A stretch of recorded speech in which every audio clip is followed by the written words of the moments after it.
method, bird selection method is a very very important and very very indigenous method. মানে মাস selection মেথডের পরে একটা যদি মোস্ট প্রমিনেন্ট কোনো ইজি মেথড থাকে সেটা হচ্ছে bulk method.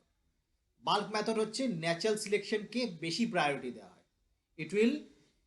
It will prefer the natural selection of A crop lands.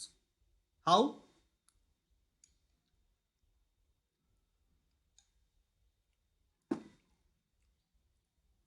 So it has been written here, আমরা এখানে দেখতে পাচ্ছি। So in this method, F2 and subsequent generations are harvested as a bulk to grow to the next generation, and this procedure is followed up to F6 to F7 generations. এগুলো হচ্ছে minimum, মানে তোমাকে যদি what is bulk selection method বলা হয় তাহলে তুমি এই দুটো পয়েন্ট মেনশন করবে। Selection can be made in each generation but harvest is done as a bulk. তাহলে সিলেকশন করা তো হচ্ছে but based on natural selection, ঠিক আছে? আমরা কিন্তু মরফোলজিক্যালি কোনো ভ্যারিয়েশনস দেখে সিলেকশন করছি না। আমি আসবো পুরো ডিটেলস লেআউটে। তো what is bulk selection? Bulk selection method where we can easily handle the F2 and subsequent segregating generations by harvesting the all plants as a bulk and with the help of natural selection. You can continue up to F6 and F7 generation. তাহলে এটা হচ্ছে definition. তোমাদেরকে যদি বলা হয় তাহলে main জিনিসগুলো তোমাদের ফিচার্স কি রয়েছে। It is known as population method, কেননা হোল পপুলেশনটাকে আমি কিন্তু কাউন্ট করছি। আমি এসএসডি বা অন্য মেথডে যেরকম পিওর লেন সিলেকশনে আমরা সিলেকশন করে গেছি প্রত্যেকটা জায়গায়, ম্যানুয়াল সিলেকশন করে গেছি, কিন্তু এখানে পুরো পপুলেশনটাকে প্রত্যেকটা জেনারেশনে আমি কিন্তু রিপ্রেজেন্ট করাচ্ছি। কীভাবে করাচ্ছি সেটা আগে দেখব। It was first developed by Nilsson Ehle in 1908. It is very very important. Sometimes the questions are coming. Species. So under features, species grown in bulk plot, F1 to F5 generation A bulk plot A grow করা হয়, is bulked with or without selection. তাহলে দুটো condition হতে পারে, একটা হচ্ছে with selection করতে পারি, উইদাউট সিলেকশন করতে পারি। যদি নর্মাল ইল্ডের জন্য আমরা দেখি তাহলে কিন্তু সিলেকশন করার দরকার নেই। নর্মাল ইল্ড আমরা অটোমেটিক্যালি আমরা গ্রেনের ক্যাপাসিটির উপর, গ্রেন কোয়ান্টিটির উপরে আমরা মেজার করতে পারবো। আমরা যদি কোনো ডিজিজ রেজিস্ট্যান্স ফলো করি তাহলে কি আমরা এরকমভাবে দেখতে পারবো? আমাদের কিন্তু সিলেকশনে যেতে হবে, আমাদের বাইরে থেকে কিন্তু বায়োটিক স্ট্রেস দিতে হবে, ঠিক আছে? A part of bulk seed, a part of this bulk seed is used to grow and individual plant selection is practiced in later generation. So after F5 generation, F6 থেকে F7 generation যখন যাচ্ছি আমরা কিন্তু F7 এবং F8 generation, F6 পর্যন্ত আমরা মোটামুটি bulk করে যাব। F6 এবং F7 জেনারেশনের পরে আমরা কিন্তু ওখানে একটা সিলেকশন আমরা ফলো করব। কোন প্ল্যান্টগুলো খুব ভালো ভালো এল দিচ্ছে বা অন্যান্য মরফোলজিক্যালি ভালো ক্যারেক্টারিস্টিক শো করছে সেগুলোকে আমরা সিলেক্ট করব আফটার F6 জেনারেশন। সো আমি এখানে সামারাইজ করার চেষ্টা করেছি। যদি পরীক্ষায় অনেক সময় question summarise your bulk method in very very short, হয়তো 2 নম্বরে কোশ্চেন আসলো, তখন কিন্তু তোমাকে সামারি বলতে হবে। কি বলা হচ্ছে? In F2 generation space planting is important. মানে F2 জেনারেশন আমি আসবো, সব কিছু ডিসকাস করবো লেআউটে। In each generation need for selfing and bulk harvest. The second point, it is also very very important. The second characteristics আমরা দেখতে পাচ্ছি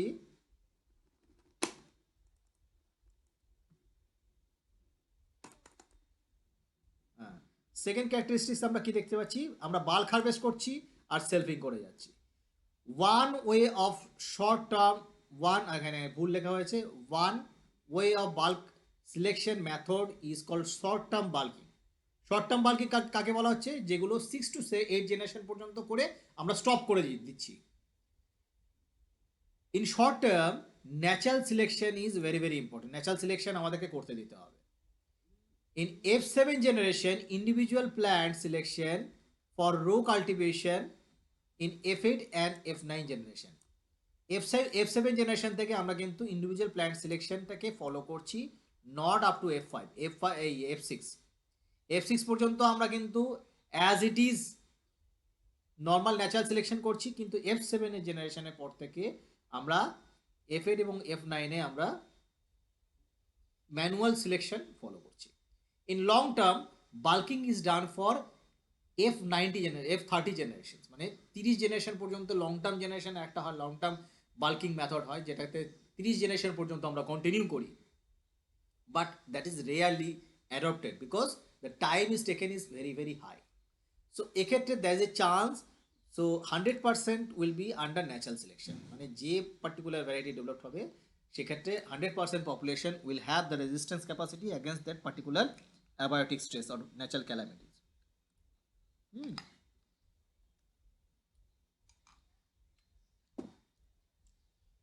Advantages: it is simple, convenient and inexpensive. এখানে কোনো অত বিরাট বড় এক্সপার্ট ম্যান পাওয়ারের দরকার নেই। এসএসডিতে এই তোমার পিডিগ্রিতে যেরকম দরকার ছিল প্রত্যেকটা ট্যাগিং করো, ইয়ে করো, এখানে হারভেস্ট করো, বাল করো, নেক্সট জেনারেশন লাগাও। By inducing artificial epiphytic conditions, undesirable or weaker genotypes can be eliminated. এখানে কি বললাম, যেহেতু ন্যাচারাল সিলেকশন আমরা ফলো করছি, প্রত্যেকটা জেনারেশনে ন্যাচারাল সিলেকশন ফলো করছি, ডিজিজ রেজিস্ট্যান্স বা অ্যাবায়োটিক স্ট্রেস রেজিস্ট্যান্স ফলো করছি, তাহলে আমরা কিন্তু আর্টিফিশিয়াল এপিফাইটিক কন্ডিশনস আমরা ক্রিয়েট করছি। ক্রিয়েট করার পরে যেগুলো ন্যাচারালি সাসেপ্টেবল সেটা কিন্তু এলিমিনেট হয়ে যাচ্ছে। কি হচ্ছে? এলিমিনেট হয়ে যাচ্ছে। বাকি যেগুলো পড়ে থাকছে সেগুলো নেক্সট জেনারেশনে বাল্কিং করে লাগাবো। As the bulking method is longer, the natural selection operates and desirable genotypes are selected. তাহলে কি বললাম, যেহেতু আমরা অনেকটা টাইম ধরে বাল্ক সিলেকশন মেথড ফলো করছি, সেক্ষেত্রে ন্যাচারালি, মানে তোমরা অ্যাডাপ্টেশন পড়েছো, ইভলিউশনে অ্যাডাপ্টেশন পড়েছো?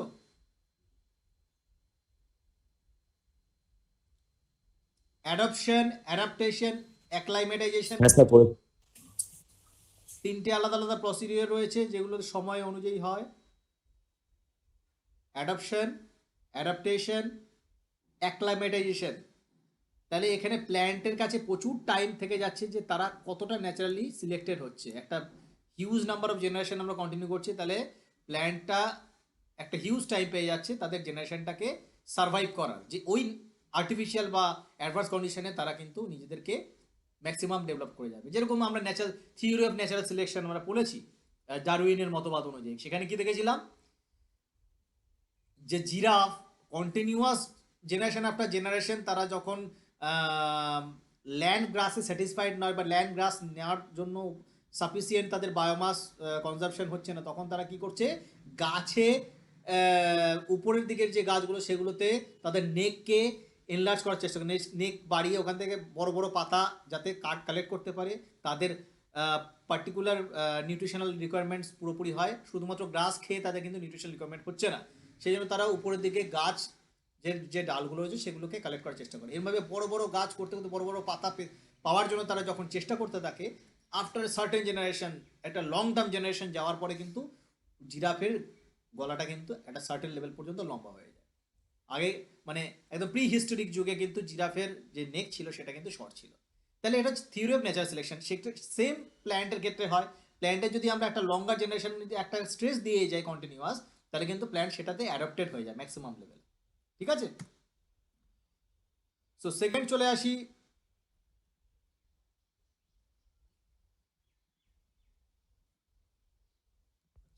ঠিক আছে, সরি,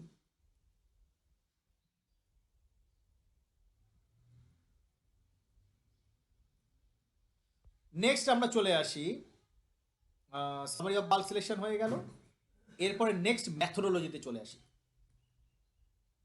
কি করে জানবো ম্যাথোডোলজি? বাইরে যাচ্ছে না কেন?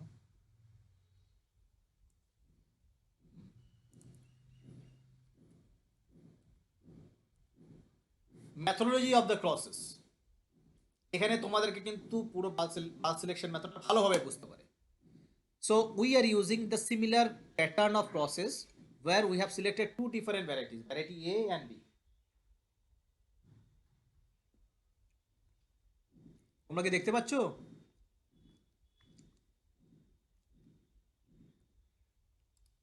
হ্যালো,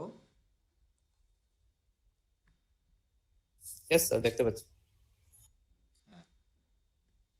আমার মাউসটা আজকে প্রচণ্ড ডিস্টার্ব করছে। আমি ভাবছি তোমাদের ড্রয়িং করে দেখাবো। সো দুটো ডিস্টিংলি জেনোটাইপস আমরা সিলেক্ট করেছি, variety A and variety B. So variety A এবং ভ্যারাইটি বি দুটো আলাদা আলাদা পিওর লাইন ভ্যারাইটিও হতে পারে, অসুবিধা নেই, আমরা নিতে পারি। তাহলে এদেরকে কি করব, ফার্স্ট ক্রস করব। In the first cross will get F1 generations. So it can be considered, this crossing of A and B will be considered as the first year. আমরা ফার্স্ট ইয়ার কনসিডার করতে পারি এটাকে। In the F1 generation, all the plants are, whatever the crosses seeds are there, will be planted by bulking them. ঠিক আছে, F1 জেনারেশনে যতগুলো plant মানে F1 seeds পেলাম সেগুলোকে কিন্তু আমরা লাগিয়ে দিলাম। কি করলাম, আমরা মিক্স আপ করলাম এবং লাগিয়ে দিলাম। So it will be the second year, এটা হবে সেকেন্ড ইয়ারে। সেকেন্ড ইয়ারে ক্রপ গ্রো হলো। সেকেন্ড ইয়ারে ক্রপ গ্রো হওয়ার পরে আমরা চলে গেলাম থার্ড ইয়ার। থার্ড ইয়ার কী করে পাবো, থার্ড ইয়ারে আমরা পপুলেশন কীভাবে পাবো? আচ্ছা, এখানে মনে রাখতে হবে, আমরা যখন F1-এর সিট যখন থার্ড ইয়ারে নিয়ে যাচ্ছি তখন হচ্ছে পপুলেশনটা হচ্ছে F2 পপুলেশন। কী হচ্ছে? F2 population. ঠিক আছে, F2 পপুলেশনটা আমরা কি করে পাচ্ছি? F2 পপুলেশন পাচ্ছি কি করে না, F1-এর যতগুলো প্ল্যান্ট হলো, প্ল্যান্ট আসলো, প্ল্যান্ট ম্যাচুরিটি হলো, তাদের ভিতরে সেলফিং করলাম, F1-এর সাথে F1-এর সেলফিং করে দিলাম। এটা কিন্তু ভেরি ভেরি ইম্পর্টেন্ট। তাহলে এখানে লিখে দিলাম যে সেলফিং। সেলফিং করার ফলে F2 যে পপুলেশন আমরা পেলাম, F2-র যে সিড পেলাম এবং প্ল্যান্টস পেলাম, সেগুলো হচ্ছে সেগ্রিগেটিং পপুলেশন। মনে থাকবে, this is as a segregating population. তাহলে এখান থেকে কিন্তু আমাদের কাজ শুরু। F2 থেকে আমরা আবার নিয়ে গেলাম, আবার সেলফিং করলাম, সেলফিং মেথড ফলো করলাম। F3 generation, this is fourth year, this can be considered as a fourth year। করার পরে F3 জেনারেশনের সবগুলোকে কি করলাম, কিভাবে পেলাম? সেলফিং করার সময়, সেলফিং করার পরে যে সিড আসলো সেই সিডগুলোকে কিন্তু আমরা কি করছি, বাল্ক করে ফেলছি, bulking. Each and every steps bulking is important. Bulking মানে মিক্সিং করে দাও সমস্ত সিডকে, প্ল্যান্ট টু প্ল্যান্ট আর দেখলাম না, সমস্ত প্ল্যান্টের সমস্ত সিডকে মিক্স আপ করে দিলাম। কি করলাম? Mix up. Mix up is a bulking বা মিংলিং বলতে পারি। হ্যাঁ, মিশিয়ে দেওয়া একসাথে। মিশিয়ে দিয়ে F3 জেনারেশন আবার আমরা গ্রো করলাম। F3 জেনারেশন থেকে আবার ফিফথ ইয়ারে চলে আসলাম, আবার সেম সেলফিং করলাম, সেলফিং করে বাল্কিং করলাম এবং আবার লাগিয়ে দিলাম F4 জেনারেশনে। ঠিক আছে, F4 জেনারেশনে আমরা এগুলোকে সিডগুলোকে লাগালাম এবং যে প্ল্যান্টস পেলাম সেগুলো আবার সেম প্রসিডিওর, সেলফিং। তো আমরা দেখতে পাচ্ছি এটা কি হচ্ছে বেসিক্যালি, যে সেলফিং হচ্ছে আর বাল্কিং হচ্ছে। সেলফিংয়ের মাধ্যমে আমরা মানে ক্রসিং করছি এবং সিড পাচ্ছি, সিডগুলোকে আবার যখন হারভেস্ট করছি তখন সিডলিং থেকে যে প্ল্যান্টস পাওয়া যাচ্ছে, প্ল্যান্টের হারভেস্টিংয়ের সময় সমস্ত সিডগুলোকে মিক্স আপ করে দিচ্ছি। তো F4 জেনারেশনের পরে F5 জেনারেশন আমাদের আসলো। F5 জেনারেশনে আমরা গ্রো করলাম সেম বাল্কিং এবং সেলফিংয়ের মাধ্যমে। এরপরে আমাদের F6 জেনারেশন যখন আসলো, F6 জেনারেশনে একটা ইম্পর্টেন্ট, F5 থেকে যে সিটগুলো পেলাম, এখানে F5 লিখে দিই, F5 থেকে যে সিটগুলো পেলাম। আচ্ছা, আমি বাংলায় বলছি, কারো অসুবিধা হচ্ছে নাকি?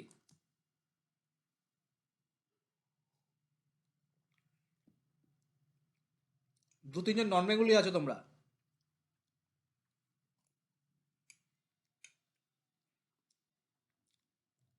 Everyone can understand, huh? Chalo, good. So in the F6 generation, আমরা যখন F6 জেনারেশনে গেলাম তখন what we are doing here, we'll rise the plants, আমরা প্ল্যান্টগুলোকে লাগালাম। দেখো আমি ছোট বড় করছি, ঠিক আছে?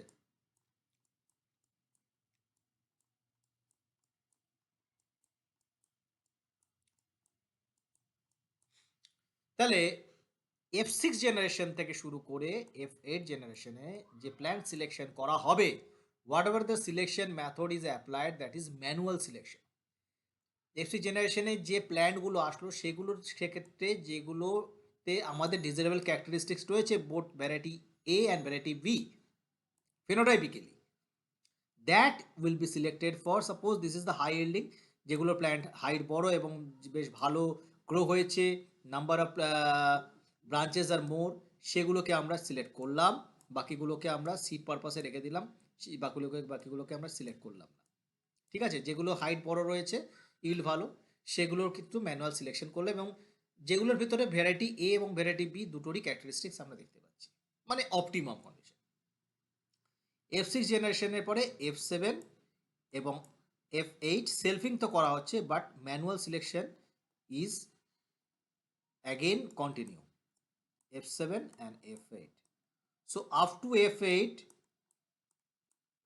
জেনারেশন আমরা যে প্লটে যে ভ্যারাইটি ডেভেলপ করলাম, এই যে প্ল্যান্টস পপুলেশন পেলাম, they are mostly uniform for such desirable characteristics.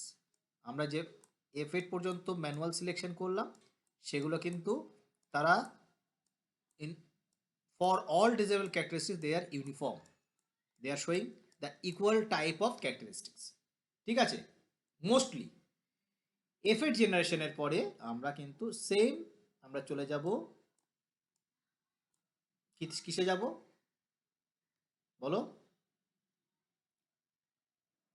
Local ভ্যারাইটাল ট্রায়ালে যাব। লোকাল ভ্যারাইটাল ট্রায়াল ইনিশিয়াল ডিফারেন্ট প্লটে লাগাবো, একটা এরিয়াতে ডিফারেন্ট জায়গাতে। ট্রায়াল করার পরে আমরা কোঅর্ডিনেটেড ভ্যারাইটাল ট্রায়ালে যাব। কিসে যাব? CVT, coordinated varietal trial. This is compulsory. After that we are going for seed multiplications, and after that we'll distribute to the farmers the seed distribution. So in the whole process from F2 onwards, এটা ভালোভাবে মনে রাখবে, from F2 to F8 generations, whatever the selection has been done is common for all, that is natural selection, that is called natural selection. আমি এখানে লিখে দিই NS, natural selection is a common. Suppose, ঠিক আছে, suppose this particular B variety is disease resistance variety. Suppose this is variety A, high yielding, and variety B is disease resistant. Suppose this is blast resistant variety, this is blast resistant rice variety. So in each and every stage, each and every populations will go for mechanical inoculation of blasts. Mechanical inoculation আমরা artificially pathogens এটাতে দিয়ে দেব একটা particular standard লেভেলে। দিয়ে দেওয়ার পরে দেখা যাচ্ছে যে 50-60 প্ল্যান্টস পার 100 প্ল্যান্টস, মানে 50-60% যে প্ল্যান্ট রয়েছে সেগুলো সার্ভাইভ করছে, বাকি মরে যাচ্ছে। এরকমভাবে প্রতি ক্ষেত্রে আস্তে আস্তে কিন্তু এর পার্সেন্টেজটা কিন্তু আস্তে আস্তে সার্ভাইভাল পার্সেন্টেজ কিন্তু বাড়তে থাকবে, কেননা ন্যাচারাল সিলেকশন হচ্ছে। কেননা কি হচ্ছে? ন্যাচারাল সিলেকশন হচ্ছে। 70% হলো, তারপরে 75% হলো, তারপরে এখানে গিয়ে কি হলো, মোটামুটি ইট উইল বি যখন F8 জেনারেশন F8 পপুলেশনে নিয়ে আসলাম তখন it will be 90% will be survive against showing resistance mechanism against this particular blast inoculum. So this is very important to screen up whether the gene from this variety is well distributed in all the populations plants or not. ঠিক আছে? So F6 থেকে F8 আমরা manual selection plus natural selection, but F2 থেকে শুরু করে F8 পর্যন্ত আমরা কিন্তু ন্যাচারাল সিলেকশন করে যাব। সো এই মেথডে আমরা কিন্তু একটা ভ্যারাইটি যে ডেভেলপ করব সেটাতে সমস্ত variety A and variety both characteristics will be equally represented, এবং এইটা খুব ন্যাচারাল যেহেতু হয়, অনেকটা সময় নিয়ে আমরা করি, এখানে কিন্তু the resistance capacity will be natural, এটা খুব তাড়াতাড়ি চলে যায় না, এটা প্ল্যান্টের ভ্যারাইটিতে ভ্যারাইটি টু ভ্যারাইটি এটা সার্ভাইভ করে যায়। ঠিক আছে? So this is the layout representations of what ever I have explained here. ঠিক আছে? প্লেস প্ল্যান্টিং করে যাওয়া হয়েছে প্রতি ক্ষেত্রে, হ্যাঁ প্রতি ক্ষেত্রে প্লেস প্ল্যান্টিং করা হয়েছে, প্ল্যান্ট অর হেড গ্রো মানে ইকুয়াল প্ল্যান্ট যেগুলো সেগুলোকে, মানে এটা স্পেস প্ল্যান্টিং এর একটা প্রসিডিওর, হ্যাঁ plant to plant distance maintain করা হয়েছে। তারপরে preliminary yield trial F5 F6 এ গিয়ে প্রিলিমিনারি F7, এখানে F7ই করেছে, F7 F8 এ গিয়ে preliminary yield trial, coordinated varietal trial, then আমরা seed multiplication and seed distribution করেছি। So this is all over layout, you can easily understand. And this is disadvantage, এখানে কি বলা হচ্ছে, much longer time, it will require much longer time to develop a new variety. দেখতেই পাচ্ছি আমরা যে মোটামুটি 7-8 বছর লেগে যাচ্ছে, সময় অনেক লাগছে। Short term bulk there is no chance of natural selection, এই যে যদি আমরা 7টা থেকে 8টা জেনারেশন পর্যন্ত করি, ন্যাচারাল সিলেকশনটা হওয়ার চান্স খুবই কম। স্যার আপনার আওয়াজ কেটে গেছে। এখন শুনতে পাচ্ছ? হ্যালো, শুনতে পাচ্ছ? হয়ে আসছে? এর জন্য অনেক রিকোয়ার্স দরকার, যেরকম লেবার টাইম অ্যান্ড স্পেস দরকার। ঠিক আছে? অ্যাপ্লিকেশন, এগুলো কনভেনশনাল হ্যান্ডলিং এবং সেগ্রিগেটিং পপুলেশনের ক্ষেত্রে ইউজ করা হয়। সিরিয়াল লেগুমস এবং অয়েল সিডসে খুব প্রিলিমিনারি ইউজ হয় bulk selection method. Isolation of homozygous line is approachable, isolation করা যেতে পারে হোমোজাইগাস লাইনকে। এবং waiting for opportunity for natural selection, natural selection খুব ভালো হয়। ঠিক আছে?